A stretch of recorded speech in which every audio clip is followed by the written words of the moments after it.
Assalamualaikum guys, selamat datang ke SRTV. Tidak lama lagi perlawanan akan berlangsung itu pada 17 hari bulan. Finally, Sabah akan beraksi kembali di stadium mereka setelah dua perlawanan yang telah berlangsung di away. So, kita akan dapat melihat kembali lah. So, siapa-siapa yang rindu untuk melihat pemain Sabah FC itu, Damian, tengok sini bah. So, anda boleh buat lagi nantilah untuk perlawanan menentang Penang ni. So, okay guys. Seperti biasa, untuk anda yang sudah biasa dengan channel aku ni, kamu boleh letakkan prediction kamu di ruang komentar di bawah mengenai percentage yang bakal dimiliki oleh kedua-dua pasukan dan seterusnya jumlah gol yang bakal dijaringkan bagi perlawanan ini. So, anda yang baru dalam video ni, so itu adalah antara benda yang aku ingin anda jemput anda lakukan lah. Dan seterusnya, ini adalah video channel SRTV. So, aku dedicate video channel ni adalah untuk update maklumat terkini mengenai Sabah FC. So, sekiranya anda baru di channel ni dan anda merupakan bukan peminat pasukan Sabah FC, aku minta maaf kalau video ni kalau kamu nampak bias. Again, pasal video ni adalah aku dedikasikan untuk SRTV. Walau macam mana pun, aku akan cuba untuk menjadi seadil yang mungkin berdasarkan daripada data yang telah aku kutip dan of course dengan pendapat akulah di perjalanan video ni. Dan guys, ini adalah perlawanan yang telah mereka lalui sewaktu saingan Liga Super tahun 2022 tahun lepas, di mana perlawanan tersebut didominasi sepenuhnya oleh Sabah FC dengan 4 gol telah dijaringkan daripada 2 perlawanan, membuatkan jumlah gol terkumpul yang dijaringkan oleh Sabah FC adalah sebanyak 8 gol, manakala Penang pun tidak kurang hebatnya juga kerana telah berjaya membolosi gawang pasukan Sabah sebanyak 3 gol. Menunjukkan perlawanan ini adalah merupakan satu perlawanan yang akan kita tengok meriah dengan gol. Kalau kita ikut data terdahulu lah, so perlawanan ini akan meriah dengan gol. Sudah pasti akan banyak gol dilakukan oleh kedua-dua pasukan. Tapi again, siapakah yang bakal memenangi perlawanan ini, itu adalah persoalan yang akan aku berikan kepada kamu di penghujung video ni. Untuk 4 perlawanan yang telah mereka lalui guys, so telah membuatkan Sabah masih lagi berada di tangga kedua. Sebanyak 10 mata setakat ini berkongsi dengan Selangor. Kita masih berada di tangga kedua kerana advantage gol yang telah kita lakukan, dan Penang berada di tangga ke-11 dengan setakat ni selepas 4 perlawanan hanya mampu membawa pulang sebanyak 2 mata.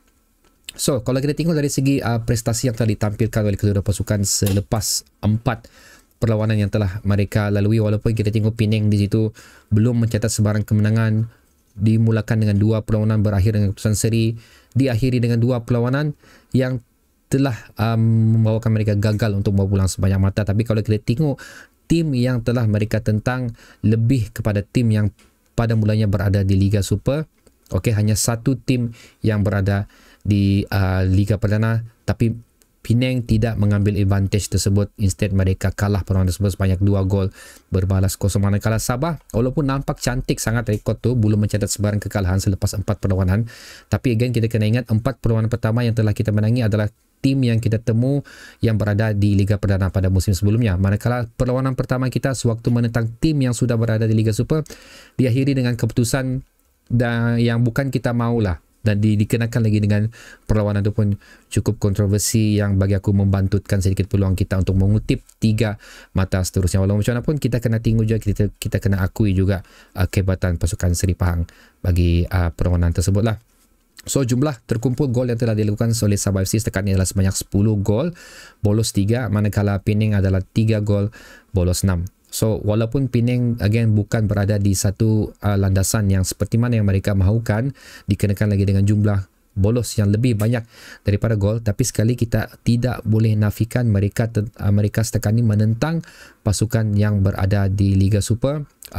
Mereka juga telah berjaya mengunci 2 klub yang boleh dikatakan memberi persembahan yang konsisten bagi saingan Liga Super tahun lepas, di mana mereka telah mengikat Kuala Lumpur dan juga Negeri Sembilan, baik home ataupun away. Dan again, sekali lagi sepatutnya mereka mengambil peluang untuk mengutip 3 mata pertama mereka sewaktu menentang Kelantan FC.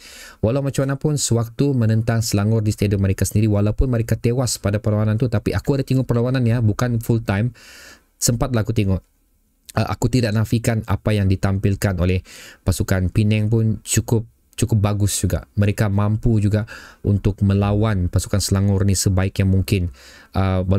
kita sendiri tahulah di mana pasukan Selangor sekarang, aksi mereka macam mana. Walaupun mereka macam belum cukup settle in lagi secara team, tapi result yang telah mereka dapat setakat ni pun cukup membanggakan. So dengan Penang hanya tewas sebanyak 2-1 di stadium mereka sendiri, cukup membuktikan mereka ni juga mampu untuk mengikat pasukan-pasukan besar di saingan Liga Super. So okay guys, kita sudah menghampiri di penghujung video ni. So prediction aku akan share sebentar lagi. Again, of course aku akui video aku ni, channel aku ni memang bias kepada Sabah FC. Again, pasal ini adalah channel yang aku dedikasikan untuk Sabah FC dan aku minat dan sayang Sabah FC, of course. Tapi again, aku tidak boleh endahkan juga data-data perlawanan terdahulu, prestasi pasukan lawan. Contohnya sekarang Penang ni, apa yang telah mereka tampilkan juga untuk membuat rumusan terakhir aku sebelum aku membagi percentage perlawanan ni. So again, sekali lagi guys, aku akan predict perlawanan ini sekali lagi menjadi satu perlawanan yang cukup hebat. Hopefully pengadil untuk perlawanan ni adalah pengadil yang seimbang, bukan macam apa yang kita dapat perlawanan sebelum ni. So sudah pasti kedua pasukan akan menjaringkan gol. Itu aku rasalah. Penang akan berjaya juga menjaringkan gol, sebanyak mana itu tidak pasti, tapi again aku ada prediction aku sendiri.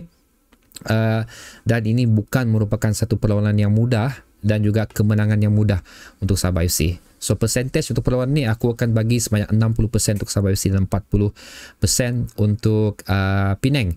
Ini adalah kerana Sabah FC beraksi di stadium sendiri dan of course Sabah FC geram diorang mau buktikan lagi perlawanan menentang Seri Pahang tu bukanlah Sabah FC yang sebenar. Okay, so of course mereka akan bawa kekecewaan tersebut untuk menentang pasukan Penang ni. Dan of course Penang sendiri pun seperti mana aku katakan video sebelum ni, apa yang memberi efek untuk Penang menang perlawanan ni adalah sewaktu menentang Selangor. Sekiranya Penang berjaya menentang Selangor, untuk berjaya mengalahkan Selangor pada perlawanan tersebut, percentage ni aku pasti akan berubah, di mana mungkin lebih hampir untuk kedua pasukan. So aku rasa dari segi morality, pemain Penang akan terasa impactnya lah berbanding Sabah FC. That's why advantage ni lebih kepada Sabah FC. Dikenakan lagi dengan OKS tidak akan beraksi pada perlawanan ni. Instead akan dikendalikan oleh assistant coach. Itu lagi yang bagi aku antara benda yang akan memangkinkan semangat pasukan Sabah FC. So again, bukan aku memandang rendah pasukan Penang, aku sudah sertakan juga faktor-faktor kehebatan pasukan Penang di sini. Walau macam mana pun, dari segi data yang telah aku kongsikan, advantage lebih kepada Sabah FC.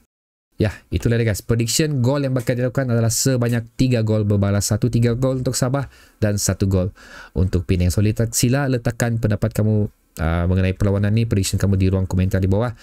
Tak kisahlah anda penyokong Sabah, anda penyokong Penang, anda dari mana-mana sekalipun, Malaysia, Indonesia, Brunei, Singapura, sila join di ruang komentar di bawah ni. So kita berjumpa lagi di video seterusnya guys. Assalamualaikum.